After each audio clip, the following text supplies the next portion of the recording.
Hi guys, welcome back to another video. Hope you're all doing well. This week is not going to be a build video as such. I haven't actually been in the workshop this week. Instead I've been laying some laminate flooring for my stepson in his flat. So I've taken a few short clips along the way. It's not going to be a how-to video. It's not going to be a full install video. I've taken a few short clips along the way and some pictures of what it looks like when it was all completed, but I thought I'd share it with people. And also at the end I'm going to be including some past flooring projects that I've done. I didn't actually film those because this was way back before I started this channel, so enjoy the video. Right, so here's a few pictures of the living room when my stepson first moved in. The living room's probably about 4 meters by 4 meters, but it's slightly longer from the door leading into the living room towards the window than it is the other side. And the hallway, you can see, is probably about 5 meters in length by just over a meter wide. And you've obviously got the front door, you've got 2 doors off of it both sides, and the kitchen door at the end. And then you've got the living room. So I decided, because it was slightly longer from the door to the window, that I would lay the floor towards the window. They do recommend you do that anyway, because they tell you to lay it towards the light, or the longest side normally. So the underlay I'm using is a 3mm thick foam roll. It's about a meter wide, and it's got a silver damp proof membrane on the underside.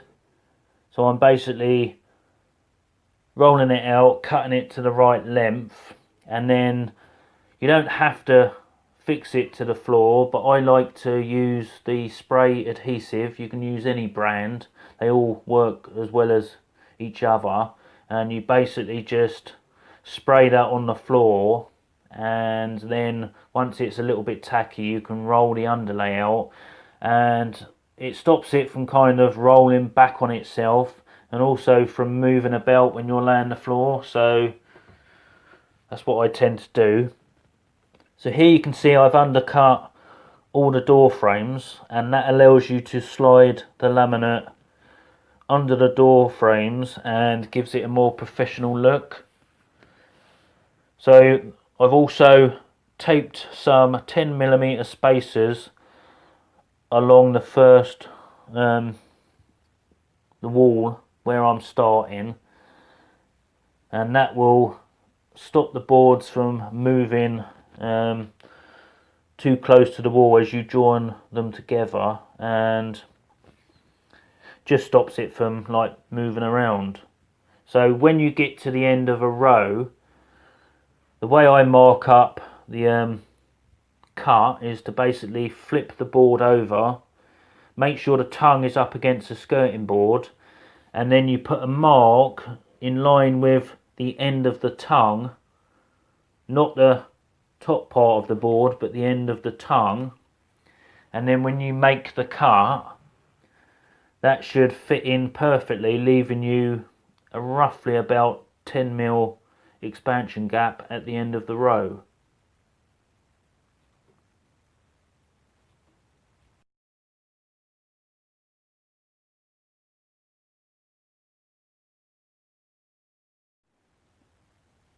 So here's another view. Flip the board over, make sure the tongue or whatever is up against the skirting board, and then you want to mark the very end of the groove or the tongue. Then when you cut it, it should fit in perfectly. So I've laid a few rows now, and I've now made it to the other side of the living room door. So I'm going to be needing to notch the corner of this plank out so I can slide it underneath the door frame and the end of the skirting board. So it's just a case of laying it in position, marking it. I used a multi-tool to notch out the skirting board and undercut the door frame, and then it's basically a case of marking where you need to make the cuts. And I like to have about 1/4 of an inch of the laminate underneath the door frame, and that way it's far enough under that you can't see the cut, but also it's not jammed in there so tight that the floor is going to expand and the floor is going to end up buckling. So basically I like to make the first cut and then put the board in place. Now you might be lucky and get this the first attempt. More often than not though, it will take a few tries, and I like to put it in place, make small adjustments, cut small pieces off until it fits in place. That way you're not actually cutting way too much out and wasting the board completely, because it's easier to cut a bit more out but you can't put stuff back on. So just take your time, keep tapping it in position, marking out what you need to take off. Once it's close, then what I did was drill around the door frame itself and the skirting board, and then when I removed the piece out to cut, that basically gives you a better idea of where you need to cut and how far you can actually like cut off without cutting too much out the way. And then once you've cut it and it fits in place, it's just a case of tapping it in position, and the job's a good one.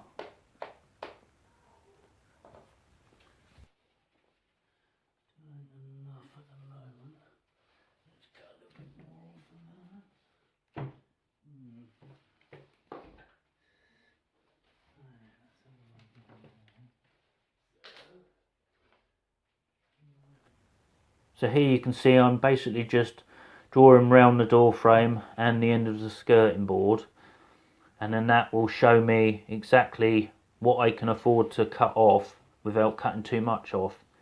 And then it's simply a case of tapping the piece into position, and I'll move the camera to give you a better look as I tap it in. And then it's just basically keep laying it, taking your offcut to start the next row, and so on, and that will give you a random pattern.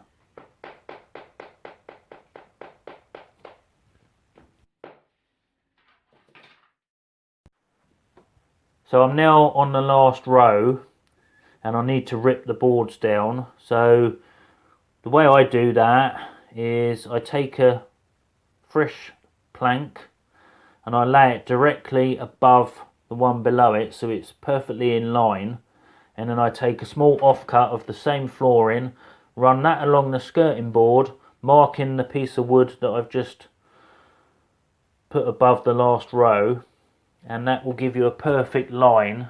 And when you cut that and put it in place, you'll end up with a piece that fits in nicely and leaves the correct expansion gap. Here you can see it again. I lay one piece on top of the other, run the offcut down the skirting board, marking a line on the laminate that I'm going to be cutting, and that way it's a lot quicker, it's more accurate, and it saves time having to go down with a tape measure. So now I'm on the hallway. Now the hallways are always the more difficult part of a job like this, because you've got more door frames to try and put the floor underneath. Now the first side, I've basically made all my cuts in the floor, and then I've put like 2 or 3 rows together and then slid the whole lot underneath the skirting board. and then worked my way across. So here you can see I'm back in the living room. It's the next day, and I just thought I'd show you a tiny clip of me attaching some beading over the expansion gap, and you can see I've mitered the corners on both pieces at 45 degrees, and I'm using my 18 gauge brad nailer just to tack them in place. Now it was a bit tricky because by this time all the furniture's back in there. I've got all my gear in the room and I'm kind of tripping over everything and trying to squeeze into gaps to put the beading on, but I thought I'd show you a little bit of how that looks.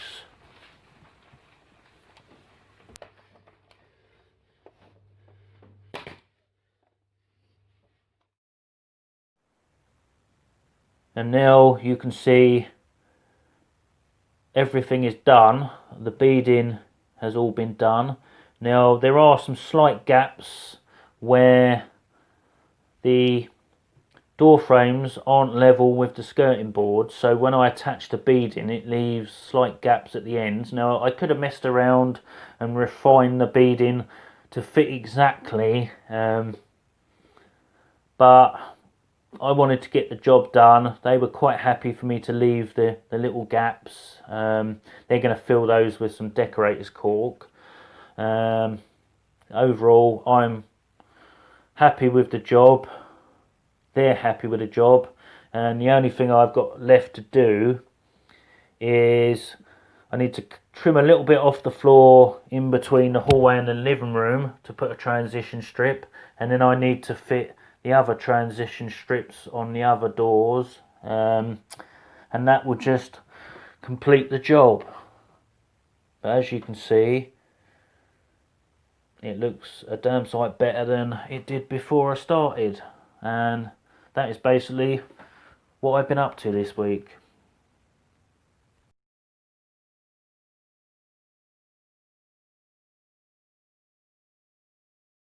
And here's some photos of previous floor laying jobs that I've done, mainly in my house, but I didn't film these obviously because this was way back before I started this channel, so I thought I'd throw them in there for you to see, so enjoy.